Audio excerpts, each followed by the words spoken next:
Everybody ready? Got it? Yes. Welcome, everybody. Winning's amazing. It solves a whole lot of issues. You got fewer people in the training room. The attitude during team meeting yesterday was unbelievable. Watching the highlights and being proud of themselves, and it's amazing. You watch the Commanders last night. Chicago wins a game with I think like 47 seconds left, and then you think it's over, and then they throw a last-ditch play in the end zone, and it gets tipped and caught, and all of a sudden you went from winning to losing in 1 second. And that what happened. Then everything that's good's kind of thrown out when you lose, and everything that's bad's kind of pushed aside, and you win the game. And it's just all about winning and losing. So I do want to start again, and this is the last time I'll talk about it, but the class that the University of Virginia showed was really impressive. I didn't know till yesterday that they had a moment of silence for Tali before the game, 13 seconds, which was really classy. I didn't know that. We were in the locker room. I'll tell the players.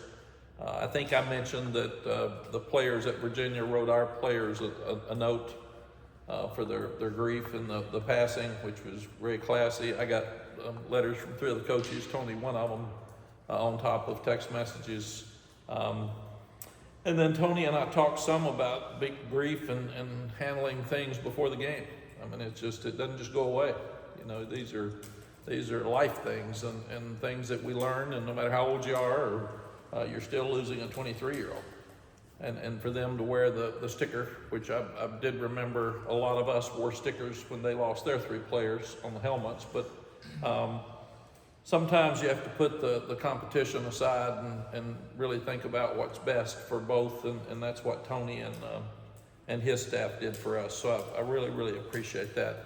I've said all along, this is a team that I thought would keep getting better, and we showed that Saturday. That's the best we've played as a game, as a team, the entire game since Minnesota, and Minnesota's turned out to be a really good team. As I said, their quarterback's playing well. They jumped all over Maryland this weekend. They beat USC. They're having a tremendous year. But the guys played free. They played loose. I thought they had fun. They looked like they had confidence, and that's something that we haven't seen for an entire game for a while. And the keys to victory, the things that we've got to accomplish, they did. Throughout the game, the middle 10 we talk about as coaches, the last 5 minutes of half, first 5 minutes of the second half, we outscored them 21-0. And the drive with 4 minutes left was really important to score with 1:32 left. And then we were able to save our timeouts, get them on a 3-and-out.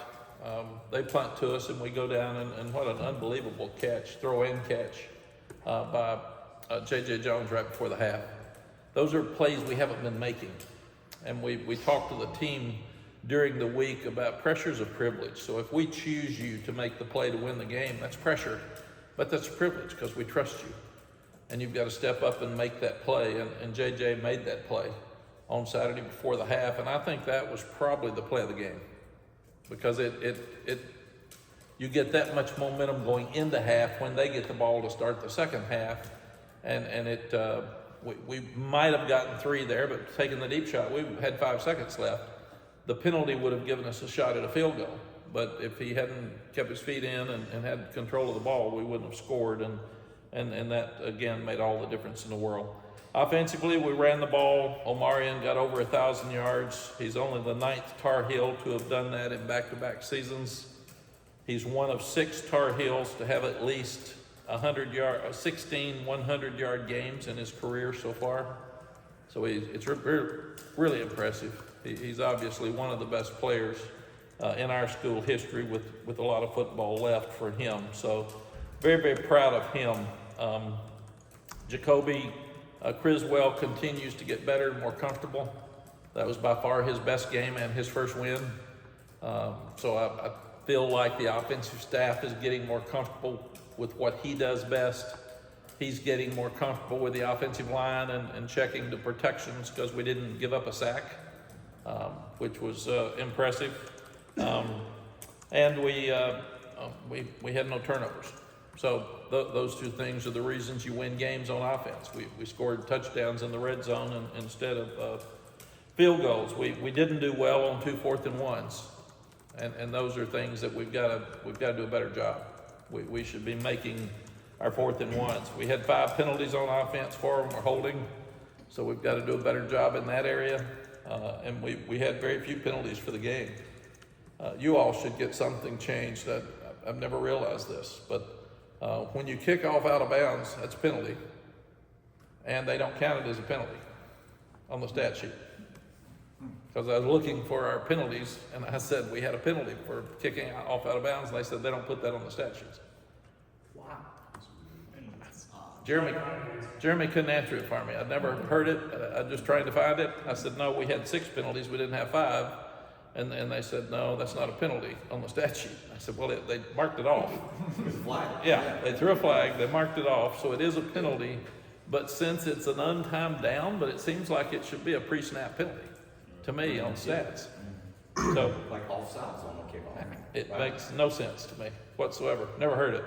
I was just looking for it because I knew we had it and I knew they didn't turn it down. So I was trying to figure out, but we've got to kick the ball off better, was my point moving in. But we had 6 penalties, 5 are on record is what we had. We had 3 last, the Georgia Tech game. So we're doing a lot better job again in limiting our penalties, especially pre-snap and post-whistle. Defensively, we did some good things offensively without Bryson Nesbitt, too. Jake Johnson played a lot of plays. He didn't catch a ball, but he's working in there to help us with the absence of Bryson as well. But all the receivers, I thought, stepped up and did a better job. Defensively, we stepped up like we did against Minnesota. We stopped the run, dominated the game, and we've got to replicate that defense moving forward instead of some of the defense we've seen for the last 2 weeks. We had 10 sacks. I had 15 on the year coming into this game, so that led to 12 and a half tackles for loss. It's the most we've had since the 2000 game with Wake Forest. We forced 2 turnovers. One of them was a touchdown, and the other one led to a touchdown, the Kamen Rucker interception that was pressure on the quarterback by Power Eccles. Limited explosives. Did really, really well against them on 3rd and 4th downs because we stopped the run. Forced 2 field goals in red zone, the first one from the 1, and forced 2 field goals out of their 3 trips. Special teams, we thought Elijah Huzzy did a tremendous job of catching punts and saving so much field position. It's the best job he's done their punter was averaging like 49 yards a punt or something. We held him to 39 because of Elijah catching the ball. We were inconsistent on our punting and our kickoffs. We've got to do a better job in those areas, and because of that, we lost the kicking game, and that's the only thing that we lost during the game. But they had the advantage when you start looking at what happened during the game with kicking game. Players of the game, J.J. Jones was the offensive player of the game, by far the best game he's played. 5 receptions, 129 yards. That was a career high for him with 2 touchdowns, and he made a tremendous run on the screen, and he made the outstanding catch in the end zone. So he changed the game, and that's what we need from him. Kamen Rucker being back, defensive player of the game, gives us leadership, gives us a pass rush. 8 tackles, 3 sacks, 3 tackles for loss, a pressure and an interception that again led to a short field and a touchdown. So those 2 made game-changing plays. And it's so good to have Kamon back, and hopefully he can continue to play at such a high level. And then Michael Short was our special teams player of the game with 2 tackles, 1 on the punt and 1 on kickoff return. Dominated the game. Really happy for the guys. Now we've got to make sure that we go back with the same attitude, with the same confidence, with the same discipline, and continue to improve with 4 games left here. Florida State, they've had struggles like we've had with injuries and tough breaks, and Mike's got them playing hard. They continue to play hard. Their defensive front's the best we'll play so far this year. They're really talented. And they're great. They're playing good defense. They've been inconsistent on offense because they're got young quarterbacks. They've got inconsistent or inexperienced quarterbacks like we do, and that makes it tough in modern day football. So, but they're very, very talented. They're going to play well against us. We know that. It's going to be hot. It's going to be in the 80s, which is different for this time of the year. But it'll be another exciting challenge for us. Questions? Mack, when it comes to obviously, getting the pressure lifted off, kind of what the players were talking about the other day, being able to snap that losing streak, what is now the process between, or the process of, not being complacent, if you will, and, trying to add on to the good habits and things like that rather than, just kind of staying where they are? Yeah, it's a good thought. We don't have room to be complacent.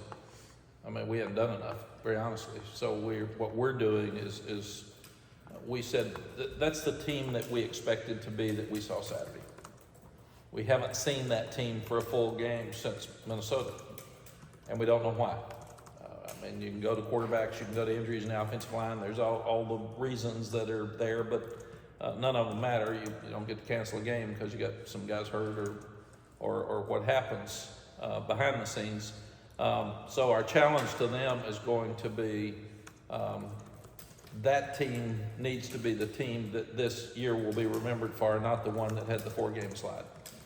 So that's what you got. You got 4 games here at the end to be who we know you can be, and that's consistent team. And being consistent is really hard. You watch this year in college football, it's more inconsistent than it's ever been. Whether it's distractions, whether it's transfer portal, whether it's the NIL, the agents all being involved or part of the distraction, I don't know. But it's more inconsistent than it's ever been. Every Saturday you say, wow, how could that happen? And it's happening. And it's happening every Saturday. So what I've told these guys is that you got to go back to work and be consistently great at what you do. And that will determine your legacy for this team. You forget some of those others if you end up getting on a run here and doing what you're supposed to do at the end of the year. But that's got to be who you are. And you can't say it's who you are. So to be consistent, you got to have discipline. And mental discipline is more important than ever before because of all the distractions. You got to be simple as coaches. You can't put too much in. And then I think coaches worry and when you start struggling, they put more in because they feel like they have to, and then it gets worse because you got less focus and more distractions, and they make more mistakes. So coaches need to be simple and just coach hard, and then you've got to have them have a little fun and take the pressure off here at the end because they've had a tremendous amount of pressure. Even watching Tylee be sick and him passing is a tremendous amount of pressure. Now you got the pressure of grief still, but you don't have that pressure every day of wondering if he's going to be okay or watching him in pain. So I do think that in a strange way, him being safe and knowing that he's okay now since he's passed and that he's in a great place and has no pain has helped some of them from what they've talked to us about. Jacoby, You go ahead. have Have you ever had a quarterback do what Jacoby has done to come from where he was and catch up and do all the things he's done and actually give you a chance to win? No, it's a good point again, Chip. I've never thought about it, but no. I mean, we absolutely didn't know he was coming till July or till June. He couldn't come because he had a class he had to finish at Arkansas. So he was here sometime in the middle of July. He couldn't work out with our team in the weight room, much less on the field. Out of shape. Didn't see the offense in the spring, didn't have any idea because it's a different offense than when he was here before. Was told that you're not gonna have a chance till the spring. I mean, no. And I did tell him, I think Tuesday, that the only thing quarterbacks will be remembered for is wins. So that's gonna be your legacy. Your legacy is how many games you win. Nobody's gonna remember you weren't here. Nobody's going to remember you didn't have spring practice. They're just going to look at record books and see your name and see your record. And so that's what you got to do is you got to win games. And after the game Saturday, he said, got that win. Is that what he told me? He did. And I said, good for you. And that's exactly right. So that's what we've got to do. And he did everything right. He's running better. He's making checks at the line of scrimmage better, because you can't even imagine being thrown in there like we threw him in there without any background, any knowledge. I mean, it just, here, take it. So he's leading better, because when you're the guy and you're playing well, you can lead better. He's a lot more confident. He's handled the pressure. He doesn't mind getting hit. He doesn't mind running. So we've always thought he is so talented that he can be really good, and I think we're starting to see that. And I think we'll see that the last 4 games. He has not thrown an interception since Duke. It's been 3 straight games. That gets 115 pass attempts or something like that. What type of progression does that speak to? Is he not making the dangerous throw as much as part of it? He's keeping the ball and picking up 2 or 3 yards instead of trying to make the bigger play. Kind of take us through that progression. Yeah, I would think the first part is that we're protecting him better, because the offensive line's gotten well. We got to remember they're so inexperienced. They're learning each week. And he got hit once maybe Saturday throwing a ball, and it landed somewhere out there. But he beats Georgia Tech most likely if we protect him, or we catch a ball 2 weeks ago, because he put us. You coaches are supposed to put guys in a position to win. Then guys have to win. He put us in a position to win, and he made the plays to give us that chance to win. So, but the other thing I would think, Andrew, is quarterbacks have to get the ball out of their hand. And if they don't, that's where the sacks come, that's where the interceptions come, and it's the biggest change between college football and pro football. When you talk to the Sams and the Drakes, you got to throw it, man. You got to throw it before he turns. You got to get it gone, because the guys rushing are better than the guys protecting. He's doing that much better, which helps us. He's going to the right guys now. He's not. Quarterbacks want to hold it for the big one. They want to hold it for the deep one, and that gets them in trouble with sacks. He's getting it out. He hit Omarion 2-3 times Saturday, which really helped us and helps him. And play caller has to totally trust the quarterback. And if you don't, it's a mess now. It's hard to call plays when you're not sure what he's going to do.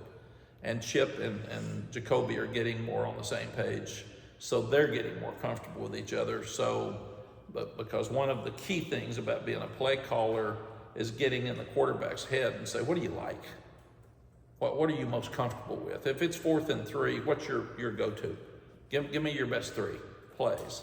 And then they start thinking as one, and that makes that a whole lot better than, I'm not sure he can do this well, and I'm not sure he'll do that, and he might hold it too long here. So all of that, I think, makes a difference too. But we're seeing something really, really unusual with him. And if we'll continue to stop the run and put the pressure on we did Saturday, and Jacoby keep doing what he's doing, we've got a chance here in the end to be what we thought we were early. What is his communication like when he comes to the sideline? I know that you're hearing a lot of the stuff that's going on, but when he's talking with Chip and whatever you hear about what he saw and how to kind of respond to what he saw on the field, how has that changed over the last? Yeah, it's so much better, because if you think he's never seen, he's seen from the sideline. He's never had that exchange with a coach coming off the field about what you see. And I can't say enough, the iPads have changed everything in coaching, because now when he gets there, Chip can say, what'd you see? And he can say, well, here's the truth. Here's what happened. It's not what you thought. You thought the safety was down. He was too wide. You should have gone here. And that makes all the difference in the world in coaching. And it also helps us coach him up faster, because we can see exactly what's happening coming off. His demeanor is no different at any time than what you see when you interview. It's really interesting. He doesn't panic. He's not going to be that excited about anything.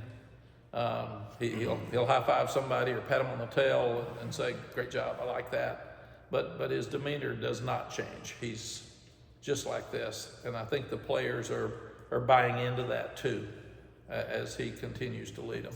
Mack, along the lines of where you said we can't be complacent. It seems like listening to you guys last week coming out of the bye, and then the other day up at UVA, this group isn't shying away from talking about running the table the rest of the way. Why do you think that is? It's really interesting, other than JMU, which who knows what happened. I mean, you can't turn the ball over 7 times and win a game, number one, but we didn't start well, we didn't play well. They played hard, and they practiced hard every week. Like I said, pro scouts come in and say, God, you think you're undefeated the way they're playing?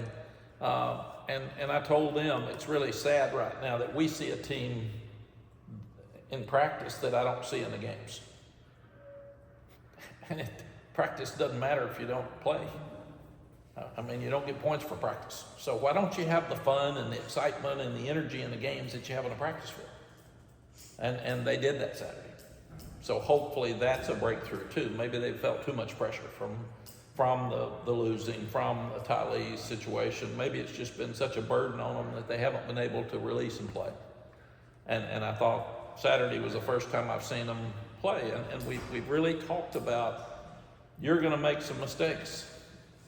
So you have to use those mistakes to learn from them instead of let them kill you and you get down and think you've lost the game. Use it. Use it as a way to learn and say, hey, good play, and go back to the next one instead of this is, I'm losing the game. So I think we're just kind of growing up as a team as we look at it.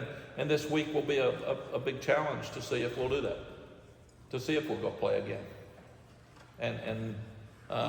It's Florida State. It hasn't changed. They're really talented. You watch them against Clemson. You watch them parts against Miami the other night. And they're still really, really talented and really good. So it's on us to go down there and play well. Mack, with FSU, you obviously just mentioned they always are going to have high-end talent. Is it almost more difficult to prepare for a team that has had the struggles that they have had this season, where their record obviously belies the type of players that they have on their roster? Yeah, I think, Michael, that we can use our situation because we've got really talented players and we've played up and down. And we played great Saturday. So we're capable, everybody's capable of playing great. You've just got to go take that right away. Calandria at Virginia has played great this year. Our guys didn't give him a chance Saturday.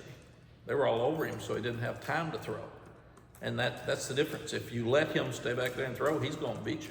And he can run. And I think he had 2 scrambles for first downs on 3rd and 10 instead of like Georgia Tech or Pitt where they had way too many. So we didn't do a good job of taking away what Georgia Tech and Pitt did best. We did Saturday. We took away what they did best, and that was a quarterback making plays. So that's what you've got to do in these games, and that's what comes down to coaching. Following up what Adam said, 2 years ago, after 8 games, you were 7-1. Last year, you were 6-2. We know how you felt at the end of those seasons. So it's just with this, the way the schedule has fallen and so forth. You have to do it, but the opportunity seems to be there to turn everything around over the last 4 weeks. Is that make you excited? The team excited? Yeah, I'm not excited we haven't done well, but I've said since the beginning I thought this would be a team that would play better at the end of the year because of all the 3 quarterbacks, the inexperience at quarterback, the inexperienced in the offensive line, new defensive coordinator, and we have a chance to do that. So that's exciting for us sitting here at this point in the season, where at 8 games the last 2 years, we've been disappointed in our last 2. Now we're excited about a win on Saturday and the challenges that are ahead. Mack, what's it like going back to a place that you played there, you got your coaching start there, the emotions that kind of come back when you go to Tallahassee? Do you know, the only thing that happens when you go back to places like this, or you have so many teammates and friends that want to see you, and it's kind of hard because it's a business trip. You don't have time to hang out. The guys are saying, can I run by the hotel? And I said, well, I'm kind of busy. But it's that part's fun. I do remember when I was at Tulane, we were playing, and Coach Bowden was the coach, and we went up 7-0. I think they beat us 77-14. And I said we made them mad because it was 7-0 at the end of the first quarter, and we stirred them up. And then I can remember Coach Bowden had Anthony Carter, I think, was the running back receiver at the end, and he ran a reverse late in the game and got the 77th point. So after the game, I said, why do you do that? I mean, why do you run it up like that? And he said, I was coaching at West Virginia, and I was ahead of Pittsburgh 34-0 going into the fourth quarter. I took them all out, and I got beat 35-34. And he said, I will never, ever take my foot off the gas again in coaching. And he said, the other thing, I want to beat you so bad that next year when I play you, you're just trying to keep from getting embarrassed. You don't think you got any chance to win the game. And I thought both of those made sense to me. And then we got in the locker room, and I'll never forget, a young GA came over to me and said, Coach, this is your school, and you played here. They actually had a team reunion with my team coming back for the 77-14 loss. And he said in the locker room, there'll be a time you'll make Coach Bowden pay for that. And I said, well, as long as I'm at Tulane and he's at Florida State, probably not. So, and I was right. You never did. No, we couldn't beat him. We had our chances. We had a couple, but nobody else beat him either. It's interesting, everybody says, well, you never beat Florida State when you were here before. I said, yeah, nobody else did either. One other thing about the quarterback situation too, how's Connor Harrell handle this whole situation for a guy who's starting at like the second inning? Yeah, Chip, thanks for bringing that up. Connor's been unbelievable. He was so happy after the win Saturday, and he's helping Jacoby on the sidelines, and he's running around talking to players. And I really was hoping that we'd get a stop with 7 minutes left and get Connor in so he could play the last drive and let him play, because we still may need him. But he is in a time where people are talking about transferring and pouting, and I'm going to opt out, and I'm not going to play because you put him in my place. Connor Harrell is one of the nicest kids I've ever been around, and the smartest. He's one of the top students in our business school. He'll graduate here. He's going to make more money than all of them, playing football or not. He's just a special young man. But thank you for asking, because he's very unique and very unusual. It's nearly like he's a coach. And practices hard. He had a great practice last week. And Jacoby's been hit a couple of times where I think we'll see Connor again at some point. Mack, I know I asked you about JJ the other day up there at UVA, and you said, well, you know, a lot of it has to do with the quarterback situation. I mean, JJ playing better. To what do you attribute the fact he was getting those unsportsmanlike conduct penalties earlier in the season? What do you think was going on there with him? How has he gotten past it? Did you talk to him about it and tell him to cut it out? Like, where do you think he's gotten to now with his game, to where it seems like he's sort of unlocking who you thought he could be? Yeah, we've got to think that his best friend was Tylee Kraft. And he watched him getting sick and sicker and sicker. And when there's a tremendous amount of pressure on these young people anyway. And then sometimes when it's not working on the field as well, whether it was him getting balls or us winning games, then a certain amount of frustration builds up. And then people show their frustration in different ways. And Lonnie Galloway is one of the best coaches and people I've ever been around. He loves those kids so much, and he was so vested in Tylee's life and his health and sickness here at the end, that Lonnie just sat down with him and said, come on now, we can't, this isn't you. And he's wonderful. I mean, he's a great person. Right. It's frustration. We can sit in here, they work so hard. And when you work that hard and maybe you're not being as productive as you dreamed in your last year, and the team's not winning, it puts a lot of pressure on these kids. A tremendous amount of pressure. And that's what always gets me when a fan said, I've put so much into this. And I thought, yeah, you know what? These players have too. They've worked every day of their life to get to this point. And he's got 4 guaranteed games left, if he stays healthy. And then there's no guarantees after that. And that's what we've said. So these kids want to win. And that's what I would challenge the fans. The last 4 games, stick with them, man. They are trying so hard. And the norm is to quit. The norm is to be pointing fingers and opt out. And they're playing hard. They're practicing hard. They're trying hard. So, but that's a total frustration. And you learn from it. You got to learn from it and move forward. Sorry to cut you off. He brought up the other day when we were talking to him at UVA, the haters on social media. So, yeah, I think he brought it up unprompted, honestly. So it seems like he's heard some of the negativity. Oh, they read what you all write.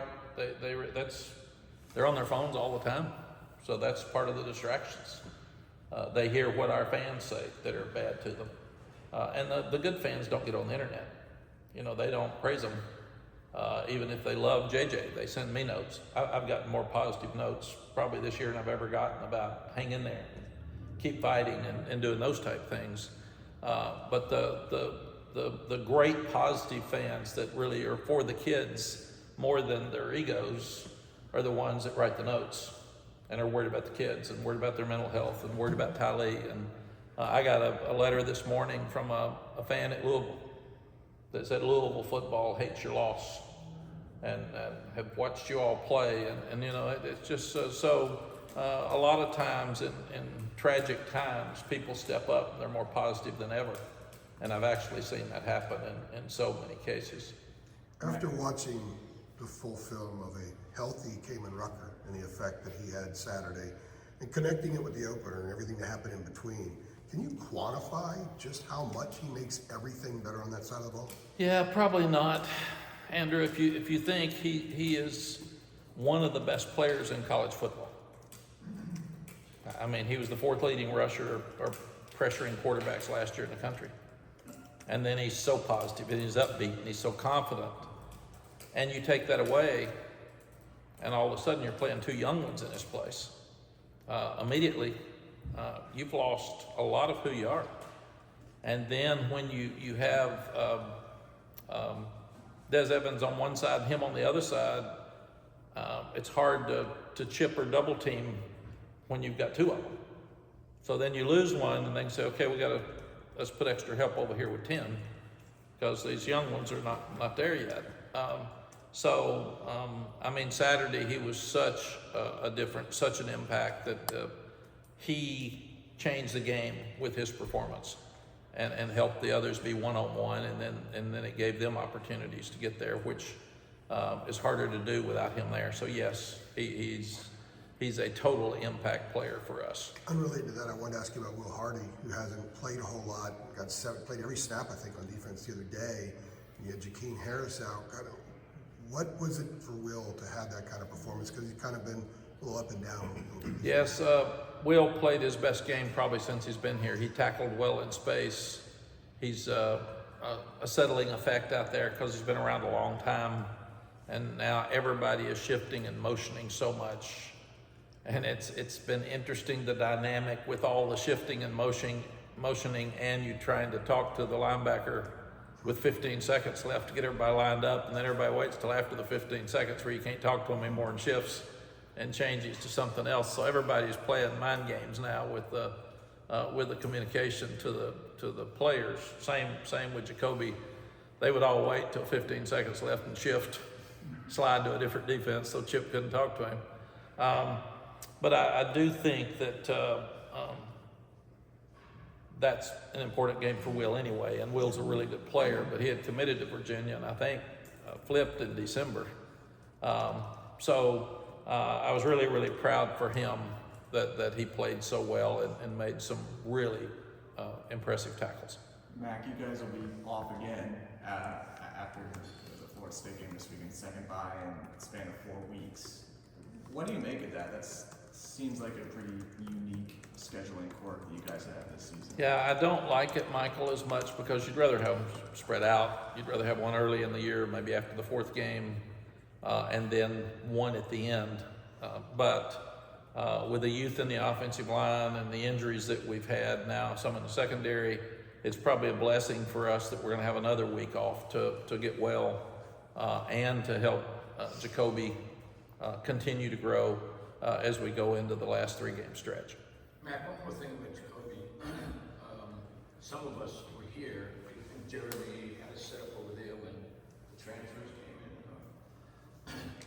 And you talked about he had to get in shape and the spring practice, but I think some of us remember he was at the podium and he was tapping his right arm like this. And then someone asked him about it at the end, remember that? Called it the money maker. And he said, it's my meal ticket, right? Something like that. It's the money maker. Moneymaker, yeah. So, I remember that. to me, you know, you said he wasn't gonna play because he was hit too late, we had two guys in front of him, but the guy said that, he had tremendous confidence, it seems. Did you realize he had that kind of confidence? No, because he's never played. But I'm telling you. I mean, that was, we go back, Art, to the spring game with he and Drake. He probably played better in the spring game than Drake. And then he pulled a hamstring in the summer workouts, and Drake took over, and then Drake threw 5 touchdowns against Florida A&M in the opener, and then it all changed. It's really interesting to me. Everybody says, well, you've had Drake and you've had Sam. Yeah, nobody thought either one was any good until we got them out there, and they played pretty good. The thing Jacoby's always had, he's got great feet, but he's got a rocket for an arm, and he's got a quick release. There's no question in my mind he has a chance to be an NFL player. He's just got to continue to grow. And his life has been disadvantaged in so many ways, and he's overcome that. His football has been disadvantaged in so many ways. He's had such bad luck. And here he is, he's overcoming it too, because he's got a great attitude. And I told him, if you're coming here to start, I wouldn't come, and he still came. So he is a confident person, and he also he's got strong faith, and he believes that you keep doing what you're supposed to do and things are gonna work out. And he has, when we told him you're not gonna play till spring, he wasn't mad, he wasn't frustrated, he didn't say that's not fair, he just said, I got it, I'll keep working. So you really pull for him, because he deserves a break, and he's finally got it. And like we said, based on what he accomplished, he could have won the last 2 games. So hopefully he'll have a great finish here. And what a story. There's never been a better story than his, for what he's been through before football, during football, and now what he's accomplishing at the end, if he can finish this thing right. Mack, do you worry at all about emotional drain or emotional letdown from the last few weeks? It's obviously been a lot, and then you get this big release on Saturday, and it's like, well, here's another game. Yes, absolutely. We're all learning. We've all had some grief in our life, and mourning, and you're, I mean, at the level of emotions is all over the place. I mean, I still can't. I'm a very emotional person, but I can't talk about Tylee. I couldn't talk about our conversations with Tony before the game without breaking down. And it's so, we all handle grief so differently. I've always been one that tried to keep my mouth shut and just handle it. And sometimes in this position, you can't do that. You got to talk about it. And it's probably healthier for me to talk about it than it would be to keep it all in here like I normally do. But it's, for the team, it's absolutely a question. And we've got a great mental health team that's really helped and been available. And for staff, you've got staff that not only, I've learned through this, and I was probably too young at Texas to really understand what it did to fathers and grandfathers. But I've learned through this that it triggers things in your own life that come up. So I go back and think about my brother laying there with cancer, and I think about my mother laying there with cancer, and seeing them at the end before we buried them. I think about Cole Pittman dying at Texas now. Our coaches go back and think about their children, and what happens if it's one of my children laying there. So there's when you lose a person, it's bigger than just losing a person and burying a young person. It affects all of us in so many different ways.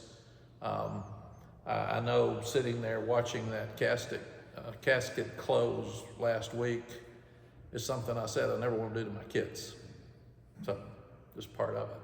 Is there anything new about Mitch? No, he didn't come yesterday, so we're gonna check on him again today. We did, it was really cool that they did get him on FaceTime. We were worried we wouldn't have good connection because we were having trouble. And he led the prayer on Saturday. He looked good while he was doing it. And then he led the song for them to sing afterwards, and they started a Mitch, Mitch, Mitch chant. So that really picked him up. But he's everybody needs to keep him in prayers too. How's When it Max comes to, Johnson's rehab going? Max Johnson. Max is going really well. He's, I think, Chip, and we can get an update. I think in the next 2 or 3 weeks, he may get to walk with a cane and get off his crutches for the first time. He still can't travel. He still has trouble sitting for a long time with his hip. It's just been an awful injury for a college football player trying to rehab and get back. And he is back here. He's at practice now. He's at meetings. He's in team meetings. He's in there with Chip talking to quarterbacks and helping coach. So his mental health is much better now than it was, because we were worried about him early, because you lose everything. And then you go through him losing his right to play when he thought we had a good team and this was his chance. And then you go back and see Tylee lose his life. Then you feel like, well, I shouldn't be feeling this bad about a bad hip. And so it's just the emotions of life that we all deal with. Mack, when it comes to Amarian, as you mentioned, he's already at that, 1,000 yards, and obviously want to give him the ball as much as you can. What type of conversations, I guess, as a staff, have you all had with him as far as him managing his workload, and then also the physical aspect of that, of him, what he needs kind of to do to take care of his body? Yeah. Well, Marion's such a wonderful person. He doesn't care. He wants it every time. He'd cover kickoffs if he could. He really would. I mean, he gets mad when we bring him out, and I get mad when he takes him out. We're at the 20, and I'm saying, "Where's Omarion?" He said, "Coach, he's running 36 times. He's tired." And I said, "Well, he's not tired. He's standing right there next to you. He looks good." But he wants to win. I love the fact that we got it to him out of the backfield the other day 2 or 3 times, and he's really special. I've been preaching that, get him in space. But I thought he looked as good the other night as I've seen him this year. The other day, I was really pleased with him. But he when we brought him up afterwards and gave him a ball for his 1,000 yards, they said, speech. He said, "Nope," and walked off. That was it. So there was no speech in there whatsoever. I guess the no would be a speech for him, right? Just Yeah. saying something. Well, the fact he walked up, I was surprised. I was trying to figure out what you meant by him being mad. How would he show that? He just wouldn't talk, and that's what he normally does, so you can't tell the difference. Coach Brown, punting protection seems to be much improved. Yes. Has Tom McGinnis practiced better than he performs? Like, what do you see out of him over these Yes, games? another great question. He's never played college football, and so operation time is really important. And with him, you can have the conventional punt, and you can have the rugby punt, and you check it at the line of scrimmage, and you check it based on protections. And then sometimes you mess it up. So he has really done a good job of that. And last time we went to Tallahassee, we had 2 block punts. So they're going to come after him. So that was part of the staff talk this morning. But he's doing a better job of getting it off with operation time. And we're doing a better job with our shield and moving people around. And so it's just the whole thing is better. But it's funny when football can get really complicated. So when you've got a quarterback and a center, and both of them are new, and you're trying to check the protections while they're all moving around, and you've got 15 seconds left to do it, you need experience at both of those positions in doing that, and we didn't have that for a while, and it really hurt us. We're doing a better job now. Same thing with punting. When you're you haven't punted in college, and sometimes the urgency is different. Sometimes you got to get it off. A guy can miss a block, and if that's the case, your operation time has to speed up. and you've got to just feel that as you go. And the more experience he gets, the better he's getting. We didn't hunt very well Saturday, and we didn't kick very well Saturday. And those were the two things. We had a squib that wasn't a squib. We kicked out of bounds on a kickoff. We kicked near the middle of the field once when we were trying to pin them in the corner. So Lucas Asada is really talented, and he's from Charlottesville. So that was a little extra for him, I'm sure. But he's got to get more comfortable, and we've got to put the ball, since Liam Boyd's out for the year. And then we lost contain early, but the ball was more near the middle than we wanted it on the first punt, and it was really short. I actually had a fan, as I was leaving the field, say, "Was there strategy with that really short punt?" I said, "No, it wasn't. It's not something we planned on." But this will be a big challenge, because they struggle some on offense, so they've got to create points, and kicking game's one of the places you try your best to create those points. Mack, do you get a, it's kind of a silly question, I'm sorry. Do you get a vote on the, ACC preseason poll? Do you vote on that? I can't stand preseason polls. Do you vote on it? No. Okay, so only the esteemed media. But even the coaches poll, I quit voting, because I think I really felt like it's unfair, because it's public. And if I vote Duke or Wake Forest or NC State or Clemson down below, somebody thinks that that's a fight. So you really can't vote for who you want to, and it'd be best for your program. So I just quit. I said, if you'll let me vote and keep it private, I'm fine. I don't need to be sitting here worried about. I want to vote for who I think is the best team. I don't want to vote for what looks best politically.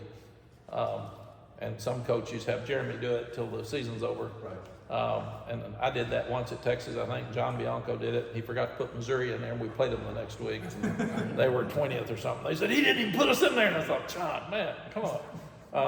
Spurrier used to put Duke 25th every time. Yeah. Do you remember? No. When he was in Florida, he would vote Duke 25th no matter where they were. Yeah. 0-10.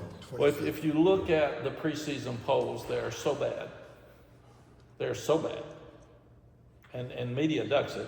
They never want to talk about their picks when their picks are awful.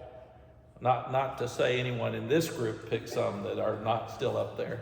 Well, I guess what I was getting at I was, can think of one. I assume you would have been on board with FSU being the preseason favorite, is what I'm saying, in the league. Oh yeah, That's what I was getting at. absolutely. That's why college football's changed so much. You can't tell. I mean, you just absolutely can't tell. Who would have picked Vanderbilt to beat Alabama? Who would have picked Texas and Vanderbilt to be onside kicking at the end of the game Saturday? I mean, it's you. You better go ready to play. I mean, it's every week, and when people say, "Are they ready to play?" I thought we were ready to play James Madison. I mean, practice was good, pregame was good. They looked focused. I watched them in pregame. I mean, so I just don't think you can tell anymore. You just got to coach the heck out of them when you get them on the field. I saw something the other day, the preseason top 5 in the Big 12 are the bottom 5 right now. Yeah. I mean, but transfer portal has made it where we have no idea who's at each place now. Some of these aren't even there in spring practice. And I said, when I worked for ESPN, they were telling me before the national championship game, pick the 4 finalists for next year. I said, I don't even know who's coming back. They said, it doesn't matter, just pick them. But I really think the first time that we should even think about polls are for the college football playoff polls. By then you've earned something. And other than that, it's just for media fodder, because all we're saying is that team was picked earlier. I didn't pick us. So but we don't know. We just don't know anymore. All right. Thank you all. Appreciate it.